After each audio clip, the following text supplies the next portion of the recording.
ஒன்று கொரிந்தியர் அதிகாரம் 3.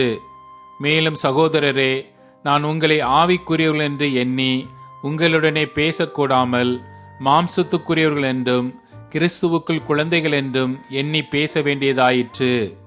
நீங்கள் பலன் இல்லாதவர்களானதால் உங்களுக்கு போஜனம் கொடாமல் பாலை குடிக்க கொடுத்தேன். இன்னமும் நீங்கள் மாம்சத்துக்குரியவர்களாய் இருக்கிறபடியால் இப்பொழுதும் உங்களுக்கு பலன் இல்லை.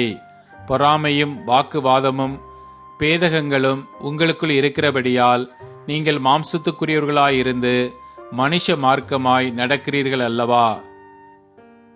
ஒருவன் நான் பவுலை சேர்ந்தவன் என்றும் வேறொருவன் நான் அப்பல்லோவை சேர்ந்தவன் என்றும் சொல்லுகிறபடியால் நீங்கள் மாம்சத்திற்குரியவர்கள் அல்லவா? பவுல் யார்? அப்பல்லோ யார்? கர்த்தர் அவனவனுக்கு அருள் அளித்தபடியே நீங்கள் விசுவாசிக்கிறதற்கு ஏதுவாயிருந்த ஊழியக்காரர் தானே. நான் நட்டேன், அப்பல்லோ நீர் பாய்ச்சினான், தேவனே விளையச் செய்தார். அப்படி இருக்க நடுகிறவனாலும் ஒன்றுமில்லை, நீர் பாய்ச்சுகிறவனாலும் ஒன்றுமில்லை, விளையச் செய்கிற தேவனாலே எல்லாமும் ஆகும். மேலும் நடுகிறவனும் நீர் பாய்ச்சுகிறவனும் ஒன்றாயிருக்கிறார்கள். அவனவன் தன் தன் வேலைக்கு தக்கதாய் கூலியை பெறுவான். நாங்கள் தேவனுக்கு உடன் வேலையாட்களாயிருக்கிறோம். நீங்கள் தேவனுடைய பண்ணையும் தேவனுடைய மாளிகையுமாயிருக்கிறீர்கள். எனக்கு அளிக்கப்பட்ட தேவ கிருபையின்படியே புத்தியுள்ள சிற்பாசாரியைப் போல அஸ்திபாரம் போட்டேன். வேறொருவன் அதின் மேல் கட்டுகிறான். அவன் தான் அதின் மேல் இன்ன விதமாய் கட்டுகிறான் என்று பார்க்க கடவன். போடப்பட்டிருக்கிற அஸ்திபாரமாகிய இயேசு கிறிஸ்துவை அல்லாமல் வேறே அஸ்திபாரத்தை போட ஒருவனாலும் கூடாது. ஒருவன் அந்த அஸ்திபாரத்தின் மேல் பொன், வெள்ளி, விலையேறப்பெற்ற கல், மரம், புல், வைக்கோல் ஆகிய இவைகளை கட்டினால் அவனவனுடைய வேலைப்பாடு வெளியாகும். நாளானது அதை விளங்க பண்ணும். ஏனெனில் அது அக்கினியினாலே வெளிப்படுத்தப்படும்.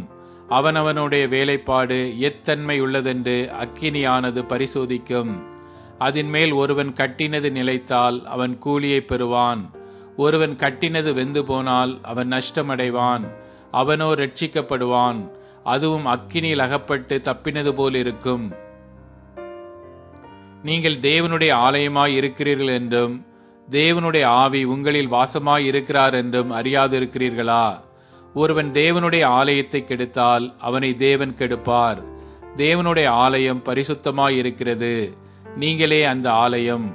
ஒருவனும் தன்னைத்தானே வஞ்சியாதிருப்பானாக. இவ்வுலகத்திலே உங்களில் ஒருவன் தன்னை ஞானி என்று எண்ணினால் அவன் ஞானியாகும்படிக்கு பைத்தியக்காரனாக கடவன். இவ்வுலகத்தின் ஞானம் தேவனுக்கு முன்பாக பைத்தியமாயிருக்கிறது. அப்படியே ஞானிகளை அவர்களுடைய தந்திரத்தினாலே பிடிக்கிறார் என்றும் ஞானிகளுடைய சிந்தனைகள் வீணாய் இருக்கிறதென்று கர்த்தர் அறிந்திருக்கிறார் என்றும் எழுதியிருக்கிறது. இப்படி இருக்க ஒருவனும் மனுஷரை குறித்து மேன்மை பாராட்டாதிருப்பானாக. எல்லாம் உங்களுடையதே.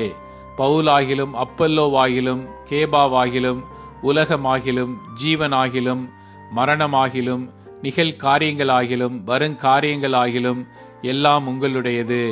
நீங்கள் கிறிஸ்துவினுடையவர்கள், கிறிஸ்து தேவனுடையவர்.